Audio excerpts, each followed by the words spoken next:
मराठी महापौर किंवा मराठी महापौर संदर्भात अनेकदा तुम्हाला घेणवलेला आपल्याला ठाकरे पाहायला मिळालेला आहे. मराठी महापौर बसला आहे कुठेतरी काय संदेश तुम्हाला असं म्हटलं जात होतं की तुम्ही मराठी महापौर? मी पहिल्याच दिवशी सांगितलं होतं की मुंबई शहराचा महापौर हा मराठीच होणार, मुंबई शहराचा महापौर हा हिंदूच होणार आणि कदाचित त्यांना दुसरा कोणीतरी वेगळा महापौर हा करायचा होता. त्यामुळे त्यांचं कटकारस्थान हे मुंबईकरांनी आणि मराठी माणसांनी उधळून लावलेलं आहे आणि मुंबई शहराला हिंदू, मराठी, कोकणी, मालवणी महापौर हा लाभलेला आहे.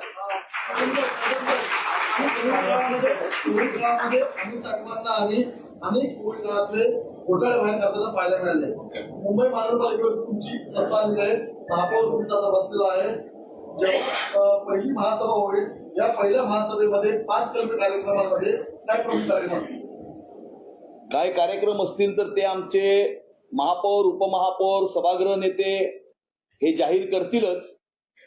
पण मातृशक्तीचं नेतृत्व हे मुंबईच्या महानगरपालिकेला लाभलेलं असून मला हा पूर्ण विश्वास आहे की आई जगदंबेसारखं भ्रष्टाचाराला कायमचं, ज्या भ्रष्टाचाराला उद्धव ठाकरेंनी या मुंबईच्या महानगरपालिकेमध्ये जन्म दिला होता, त्या भ्रष्टाचाराला आई जगदंबेच्या आशीर्वादानं मातृशक्ती कायमचं उखडून फेकून देईल.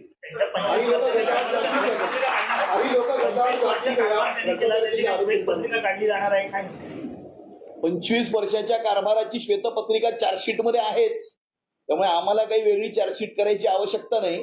पोलिसांनी मिठी नदीच्या गाळाची चार्जशीट ही दाखल केलेली आहे. अनेक लोक जेलमध्ये सुद्धा आहेत. आम्ही येणाऱ्या काळामध्ये मुंबईकरांचं जीवन सुकर करण्याच्या दृष्टिकोनातून, मुंबईकरांना ईज ऑफ लिव्हिंग देण्याच्या दृष्टिकोनातून या ठिकाणी मुंबईकरांचा मुंबईच्या महानगरपालिकेवरती पुन्हा एकदा विश्वास हा संपादित झाला पाहिजे, या दृष्टिकोनातून आम्ही येणाऱ्या काळामध्ये कार्य करू. शिवसेनेची अपेक्षा होती की महापौर पद हे बाळासाहेबांची जन्मशताब्दी आणि इतर शिवसेनेला मिळावं. ती अपेक्षा तर पूर्ण झाली नाही, मात्र इतर समित्यांमधलं किंवा इतर सत्ता वाटप हे सातत्याने मिळते. अपेक्षा तर संजय गाडी व्यक्त करतायत. कुठेतरी महापौर पद न मिळायचे फक्त दोन्ही काय? महापौर कोणाचा किंवा कोणाची होईल हे महत्वाचं नाहीये.